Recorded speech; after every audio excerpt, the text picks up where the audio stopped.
Pemimpin ilahi selalu bawa perubahan buat orang di sekitarnya. Bisa saja orang tuanya, bisa anaknya, bisa temannya, tapi selalu bawa perubahan. Henokh mendemonstrasikan satu standar baru. Unsur yang penting dalam kepemimpinan ilahi adalah bergaul akrab dengan Tuhan. Righteousness perlu ditambah dengan influence, leadership. Kalau righteousness kita hanya mempertahankan diri kita sendiri tanpa ada impact di masyarakat, hukuman tetap akan turun atas bumi.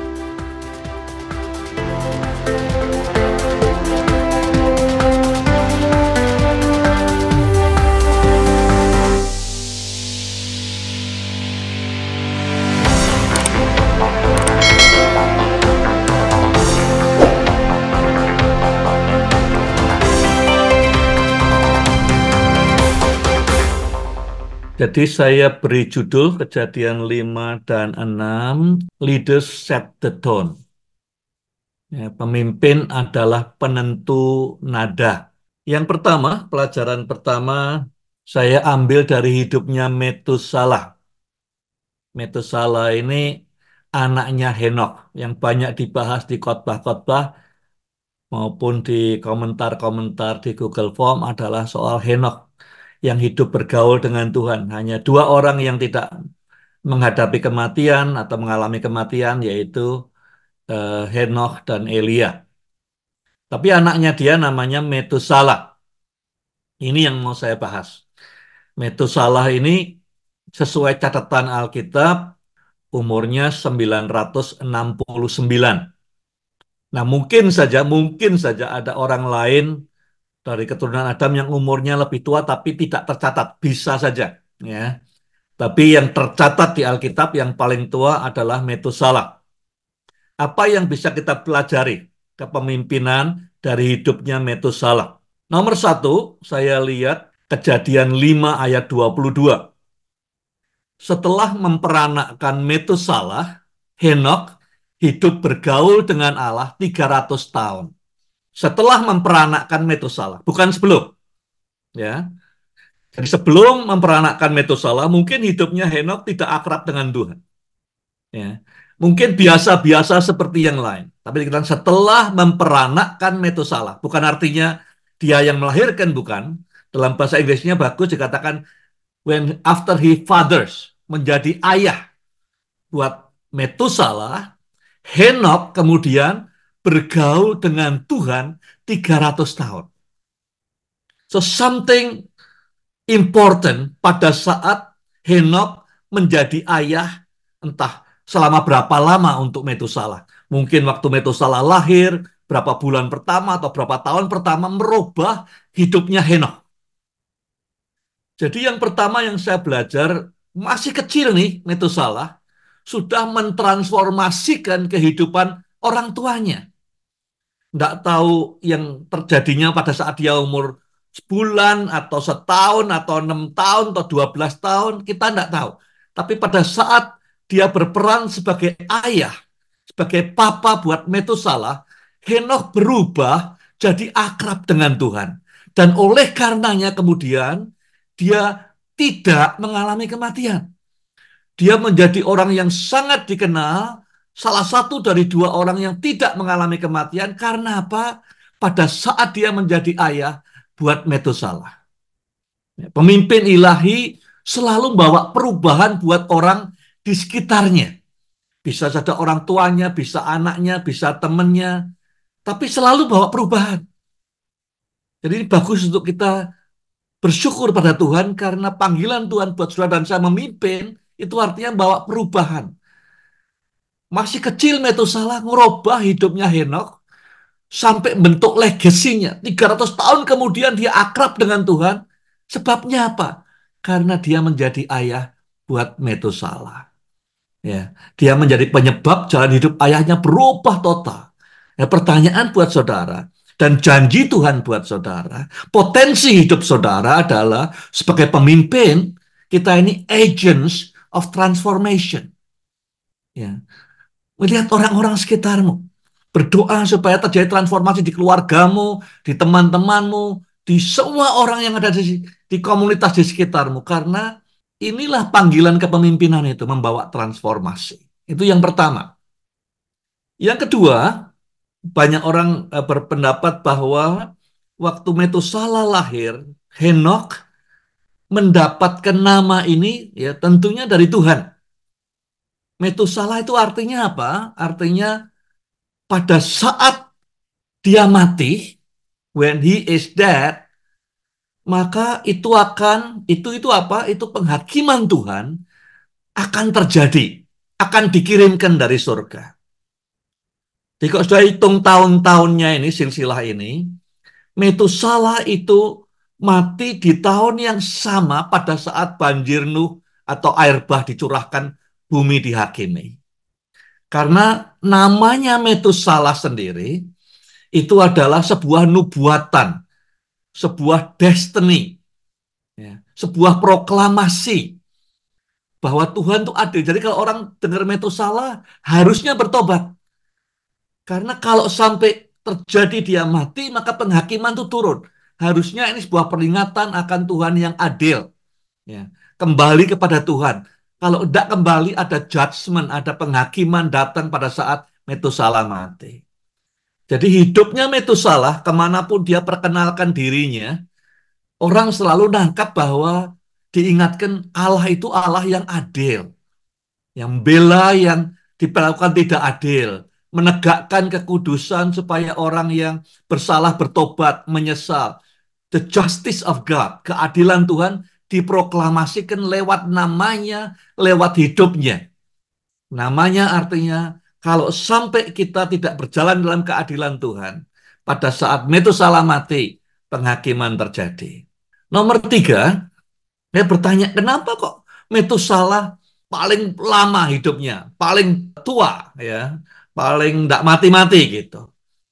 Di dalam 1 Petrus dikatakan Tuhan tuh sabar di zaman Nuh. Ya. Waktu Nuh mulai buat bahteranya di 1 Petrus 3:20, dikatakan Tuhan tuh sabar, ngulur-ngulur waktu terus. Dia ngulur-ngulur hidupnya Metusala. Jadi Metusala ini dibuat umurnya panjang untuk menunjukkan betapa Tuhan masih berharap. Kalau ada satu atau dua atau tiga yang mau bertobat. Nah, di Petrus dijelaskan betapa panjang sabarnya Tuhan. Mungkin mungkin awalnya mungkin tidak harus Metusala yang paling tua. Tapi kesabaran, panjang sabarnya Tuhan. Nambahkan umurnya. Ya, dia lebih tua, kira-kira 7 tahun lebih tua daripada Yared, kalau tidak salah yang nomor dua, nomor tuanya. Panjangnya umurnya Metusala menunjukkan betapa panjangnya Tuhan menantikan. Mungkin ada yang bertobat tahun ini, mungkin tahun depan ada yang mau kembali Tuhan. Tuhan nunggu sambil eh, Nuh bangun bahteranya. Dia nunggu diberi kepanjangan, panjang umur ke Metusala, karena kalau dia mati, hukuman datang. Ya. Jadi umur panjangnya Metusala itu mendeklarasikan betapa besar kasihnya Tuhan. Jadi buat kita belajar, orang baca hidup kita kayak apa sih? Apakah orang bisa membaca hidup kita kasihnya Tuhan yang terbaca? Apakah orang lihat hidup kita memproklamasikan, bukan mulut kita, hidup kita, ya, the justice of God, keadilan Allah dan kasih karunia Tuhan. Dan yang keempat, Metusala ini preserve, ya kayak garam gitu. Jadi pemimpin-pemimpin seperti Metusala, seperti saudara dan saya itu punya fungsi sebagai melanggengkan sesuatu, society. Fungsinya seperti garam, mengawetkan, ya, menjaga agar masyarakat bangsa tetap sebagaimana adanya, tidak membusuk, tidak hancur. Ikan asin bisa tetap dimakan, diasinkan semua. Ya. Jadi pemimpin seperti Metusala, dia bertahan hidup supaya tidak segera hancur, tidak segera rusak, masih ada kesempatan untuk diperluas. Apakah hidup saudara dan hidup saya preserve the society, menjaga kelanggengan masyarakat komunitas, tidak makin hancur, tidak makin rusak. Nah, pemimpin mencanangkan standar dan nada untuk masa depan. standar setter, ya, entah itu tingkatan atau kedalaman atau hal yang baru sama sekali. Nah, kita pelajari yang ditulis di pasal 5 kejadian ini adalah pemimpin-pemimpin yang set the standard, memulai sesuatu, ya, membawa perubahan. Kalau pemimpin tidak membawa perubahan, tidak initiate sesuatu, ya mungkin dia tidak memfungsikan karunia kepemimpinannya. Yang pertama saya lihat di pasal 4 ayat 26, kita maju sedikit. Ya, kemudian bagi Set pun lahirlah seorang anak laki-laki dan dia menamainya Enos. Pada waktu itulah orang mulai menyerukan nama Allah. Jadi Enos pada waktu itu, ya, sebelumnya orang mungkin nyembah Tuhan berdoa sendiri-sendiri. Tapi Enos memulai sesuatu yang baru. Yuk kita nyembah Tuhan bersama-sama. Mari kita kenakan identitas sebagai pengikutnya Yahweh, pengikutnya Elohim. Ya. Enos membangun identitas yang baru buat semua keturunan Adam. Ya. Kita adalah worshipers, penyembah bersama-sama. Kita community of worshipers, komunitas penyembah. Itu identitas kita. Nah, pemimpin kemanapun pergi selalu memperkenalkan dan membawa orang untuk masuk identitas yang baru. Kita ngikuti jejaknya Enos. Identitas dalam kepemimpinan sesuatu yang sangat penting. Ya, community identity sangat penting. Tanpa itu kita tidak bisa beroperasi. Nomor 2, kita belajar dari Henok, ya, bapaknya Metusala. Henok hidup bergaul dengan Allah. Lalu ia tidak ada lagi, sebab ia telah diangkat oleh Allah. Di Kejadian 5:24, Ibrani 11 ayat 5. Henok mendemonstrasikan satu standar baru, ya, unsur yang penting dalam kepemimpinan itu, pemimpinan ilahi adalah bergaul akrab dengan Tuhan. Kita pernah bahas bahwa dampak hidup kita itu berbanding lurus dengan jarak kita dengan Tuhan. Dampak kekekalan hidup kita berbanding lurus dengan seberapa dekat, seberapa akrab kita dengan Tuhan. Kalau kita jauh, tidak peduli berapa pinter, banyaknya koneksi, berapa banyak uangnya, tetap dampak kekalnya akan kecil dibanding kalau kita ini akrab dengan Tuhan. Henok set the new standard. Dan dia masukkan poin penting dalam semua rumusan kepemimpinan ilahi manapun, yang paling penting adalah hubungan kita dengan Tuhan. Relationship kita dengan Tuhan selalu jadi yang penting. Christ-centered. Ya, berpusat kepada Kristus. Yang nomor 3, Metusalah. Metusalah ini memperkenalkan, ya, dikatakan di pasal 5:21, Henok berumur 65 tahun ketika anaknya yang bernama Metusalah lahir. Kata Metusalah, nama Metusalah itu merupakan nubuatan. Ini mungkin kata ini merupakan nubuatan yang pertama. Banyak orang juga berkata Metusalah mungkin nabi yang pertama kali. Karena apa? Namanya memproyeksikan masa depan. Ya. Memperkenalkan kosakata kepemimpinan yang baru, yaitu destiny. Pada saat nanti aku mati, hukuman Tuhan akan turun. Destiny di depan. Ya, bahwa hidupnya memproklamirkan keadilan Allah. Pada saat orang tidak lagi bertobat, pada ujungnya hukuman akan turun. Vision yang sekarang kita kenal dalam kepemimpinan mulainya tentu bapaknya vision adalah Metusalah, karena namanya sendiri memproyeksikan apa yang bakal terjadi di masa depan. Jadi yang pertama, identitas, ya, oleh Enos. Yang kedua, relationship dengan Tuhan, itu yang nomor 1 prioritasnya pemimpin. Yang ketiga, Metusalah memperkenalkan pentingnya visi buat pemimpin. Dan yang keempat, Nuh. Nuh ini mencanangkan standar atau kualitas kriteria penting dalam kepemimpinan ilahi, yaitu hidup benar. Pasal 6 ayat 9, Nuh adalah orang yang benar, tidak bercela pada zamannya. Jadi sebelum saudara mau jadi pemimpin yang hebat, jadi orang yang baik dulu. Ya. Jadi be a good, be righteous person. Karena kalau kebenaran di dalam, makanya orang bilang kepemimpinan yang paling penting itu apa? Self leadership. hidupnya benar. Kalau hidupnya kita nggak bisa mimpin diri kita sendiri, kita mau mimpin orang lain gimana? Nah, Nuh, ya cuman dua orang di Alkitab ini yang disebut tidak bercacat di hadapan Tuhan. Satu itu Nuh, satu lagi siapa? Ayub. Ya, Nuh dan Ayub. Orang ketiga yang hampir disetarakan adalah Daniel. Kita pernah belajar kitab Daniel. Tapi Nuh, kata righteous itu tidak dipakai di mana-mana. Ya, ini standar yang penting buat pemimpin Kristen. Identitas dari belajar dari Enos, ya, komunitas belajar dari Enos, kemudian relationship nomor dua belajar dari Henok, visi belajar dari Metusala, dan keempat self leadership atau righteousness, hidup kudus, hidup benar sebelum mimpin orang lain. Karena pemimpin dalam kekristenan itu pemimpin yang meneladani. Ini pertanyaan yang saya mau lontarkan. Hidupnya Metusala itu proklamasi, bukan mulutnya. Hidupnya, namanya Metusala itu proklamasi. Hidupnya dia dipanjangkan umurnya, dipanjangkan itu deklarasi. Ya. Namanya itu proklamasi bahwa Allah itu adil. Umurnya yang panjang itu deklarasi bahwa Allah itu panjang sabar menunggu manusia. Dia ingin manusia tidak harus hancur. Nah, pertanyaan saya, apakah sudah pernah memikirkan, enggak, merenungkan, atau mendengarkan deklarasi proklamasi ilahi apa yang orang-orang sekitarmu itu baca dari hidup saudara? Ya. Jadi, mungkin saya bilang, aku enggak pernah mikir soal itu, that's okay. Ya.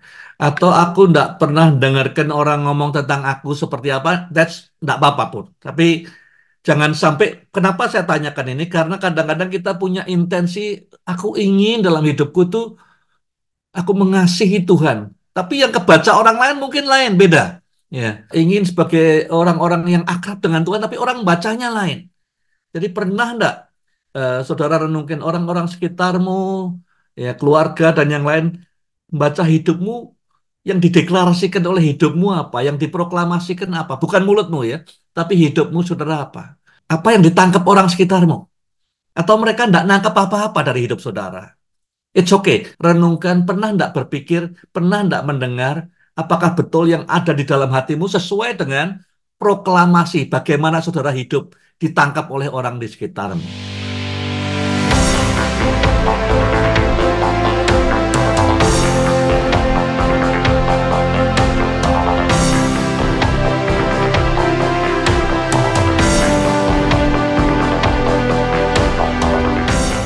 Kita lihat bagaimana air bah ya di, di keluar sehingga semua kecuali yang di atas bahtera Nuh selamat. Cuman sebelum itu, ya, ini bukan kebetulan, tapi sebelum itu ada ayat-ayat semacam prelude, semacam pengantar kepada disaster. Kayaknya Tuhan ingin kita baca ya bahwa yang mengawali semua ini sehingga semua niatan apa manusia kemudian jadi jahat sampai tidak ada yang mau bertobat lagi, semua maunya sendiri, ya, kejahatan merajalela. Ada awalnya, cerita awalnya itu yang kita perlu belajar supaya apa? Supaya jangan sampai kejadian zaman kita. Ya, lesson learn-nya apa?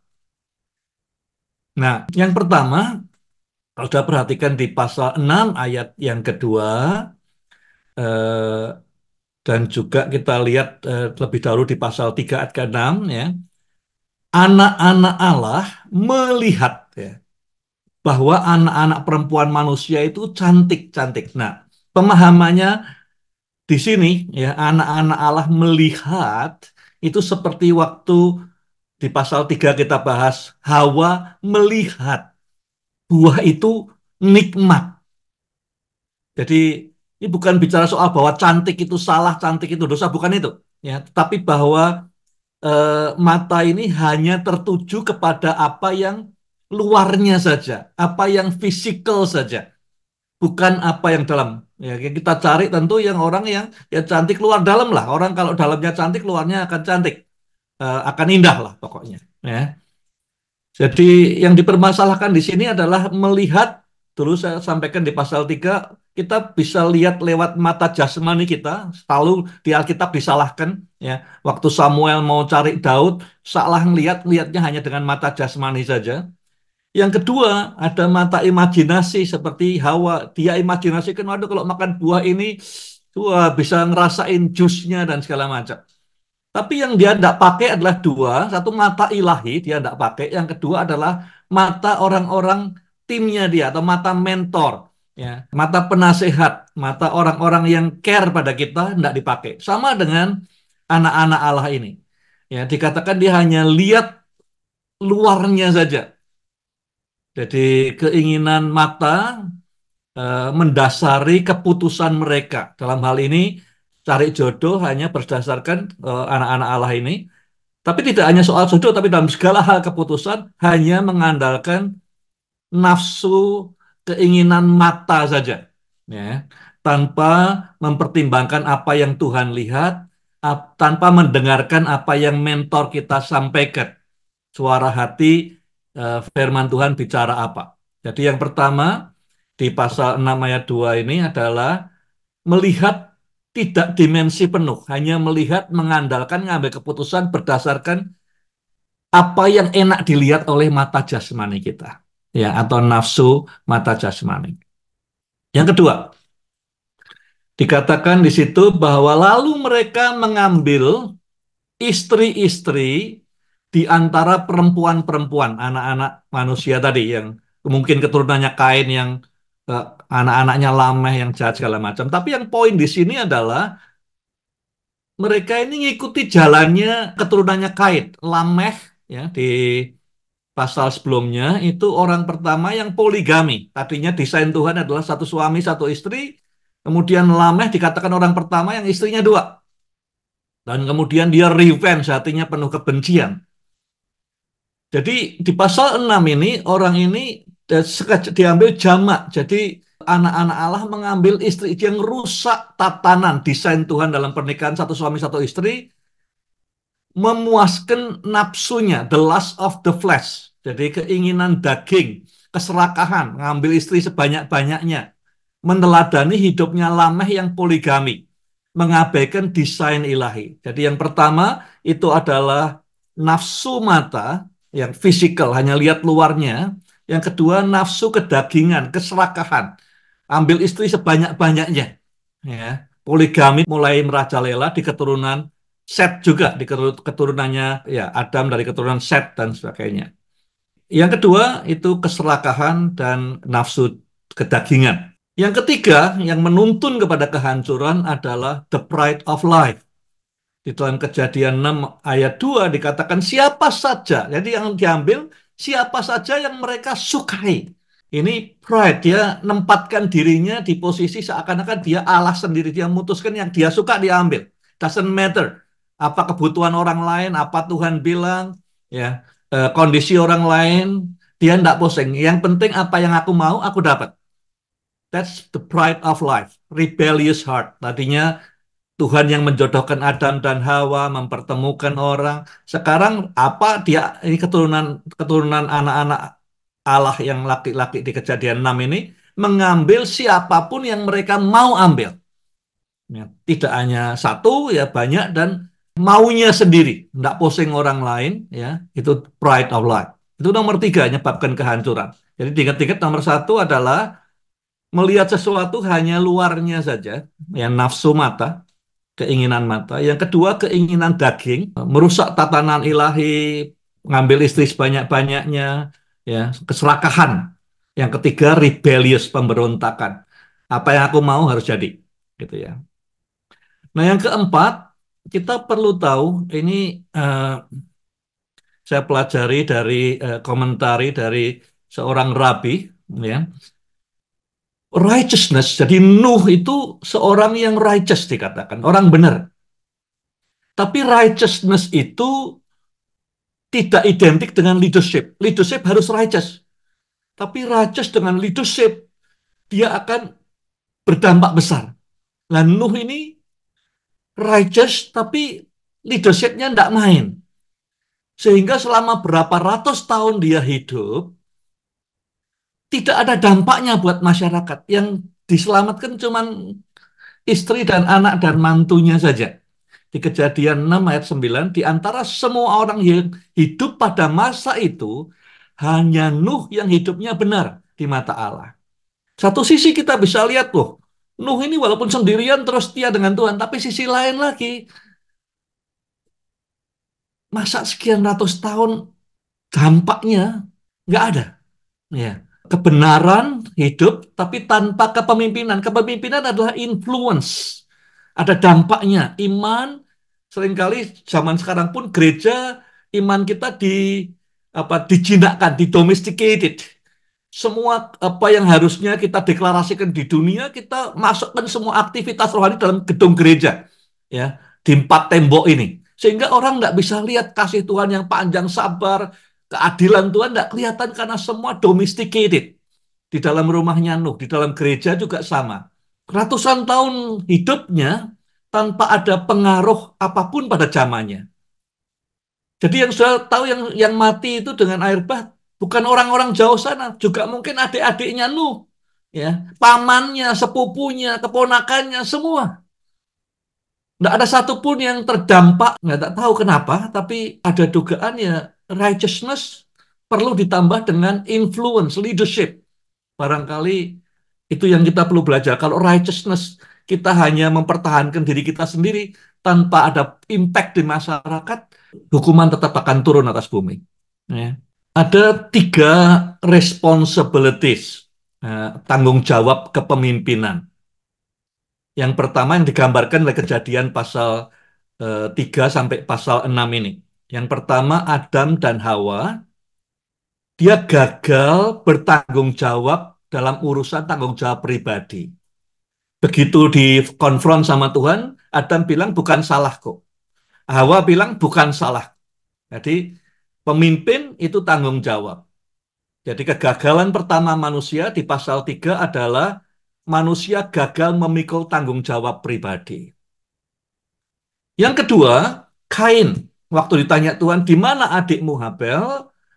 Dia berkata, memangnya aku yang menjaga adikku. Jadi yang kedua, kegagalan manusia adalah gagal memikul tanggung jawab moral. Ya harusnya kita pedulikan adik kita, pedulikan orang lain. Ya, tapi dia tidak mau pedulikan. Jadi kegagalan manusia kedua, ini kita perlu belajar sebagai pemimpin. Tanggung jawab pribadi, Adam gagal. Tanggung jawab moral, Kain gagal. Nuh gagal dalam collective responsibility, tanggung jawab sosial. Ya, jadi dia tidak berhasil punya dampak apa-apa, termasuk di relatif, di family, dan segala macam. Buat kita perlu belajar, ada tiga hal yang penting. Punya tanggung jawab pribadi. Pemimpin tidak tanggung jawab, dia bukan pemimpin. Kedua, tanggung jawab moral, integritas, tanggung jawab moral kita peduli dengan orang lain. Yang ketiga, tanggung jawab sosial. Ya, kita jadi garam dengan harapan kita suarakan kebenaran ilahi, kita deklarasikan kasih Allah lewat hidup kita. Sehingga tidak harus penghukuman Tuhan turun ke atas bumi.